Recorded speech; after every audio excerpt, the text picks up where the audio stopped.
Hi, Dr. David Tener. We're here at the Goldberg Tener Clinic. Hi, I'm Paul Goldberg, the founder and current consultant for the Goldberg Tener Clinic. And today we are going to be presenting a case of a patient that we have been working with. A really great case. Mm-hmm. Yeah. Case of a patient who came in with advanced rheumatoid disease. Rheumatoid disorders are an area of special interest at the clinic, primarily because Dr. Goldberg had rheumatoid arthritis when he was a young man. Long road, yeah. About 50 plus years ago, I was afflicted with rheumatoid disease while I was actually studying at Ohio State University in the School of Law, College of Law, and the medical school there.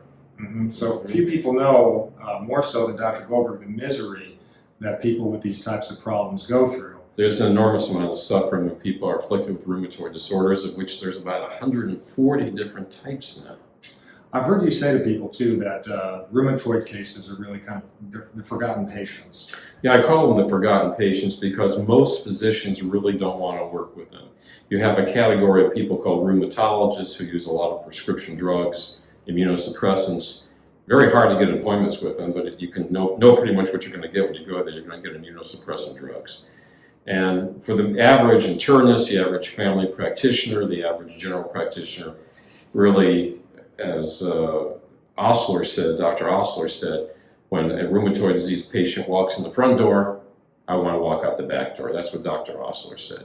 Because of my own personal experience with it, though, we enjoy working with it. We like the challenge, and we like the success of working with rheumatoid disease patients, particularly because they really have a hard road to hoe and going to other practitioners. Yeah, I think when they come in to see us, one of the first things you can see on their face is a lack of hope.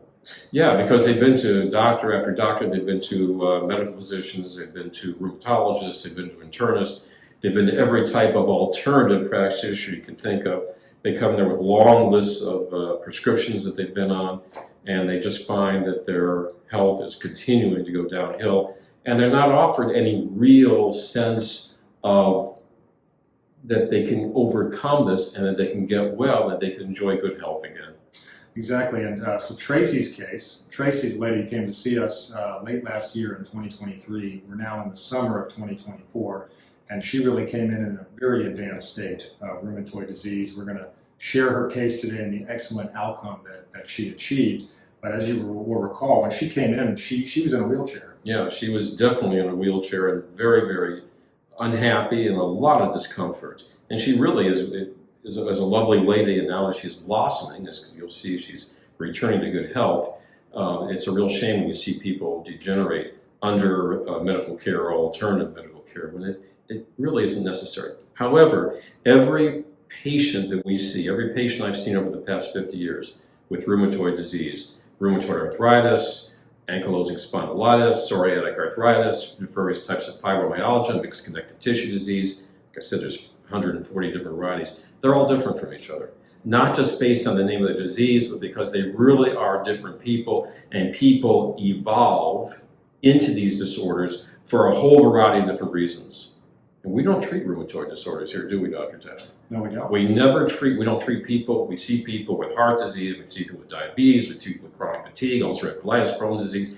We see people with all these different problems. We don't treat any of them. And yet they get well. And yet they get well. Because rather than try to treat disease, we want to find out what's causing their problem. And we have special training that allows us to do that. We want to find out what's causing their problem, address those causes, help them get well, and build good health, which is entirely different than treating disease. And that's the approach we took with Tracy. And after having been relegated to a wheelchair because of the severe swelling she had in her legs and the pain she was experiencing, about 2 months later, Tracy was able to get out of that chair. She wasn't well, but it was a big day for her, as you'll see in the video, where Tracy was able to get up and start ambulating again. It was a big win for her at that time.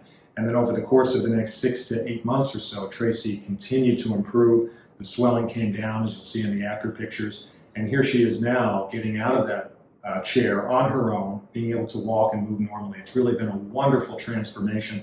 Just another example of the excellent outcomes that can occur when we take the right approach to the biohygienic system. And particularly rewarding because she was so sick, and also because she's a lovely lady, and she's married to a very nice gentleman, a minister. Both are a lovely couple, And their lives were basically being destroyed by this disease and just ongoing drug after drug after drug after drug, and nobody's really offering her any hope. And she's watching her health dissipate. And she was, just a few years ago, she was in pretty good health. She enjoyed good health. And to see herself decline, or the term is degenerate like that, is very depressing to anybody, especially what's Tracy was in. She's in her 40s, right? I think she's in her early 50s. I believe. She's in her early 50s now. Yeah. Well, to me, that's still a very young person.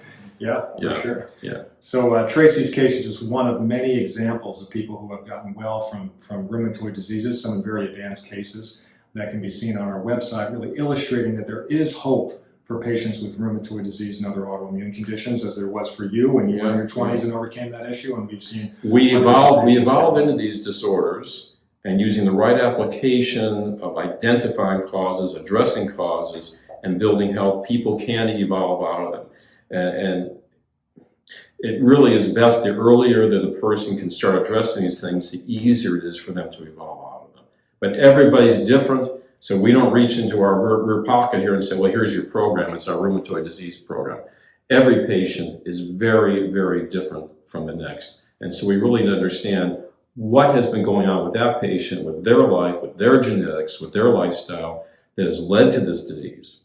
And then how can we help them, not by treating them, but help them evolve out of it and build good health.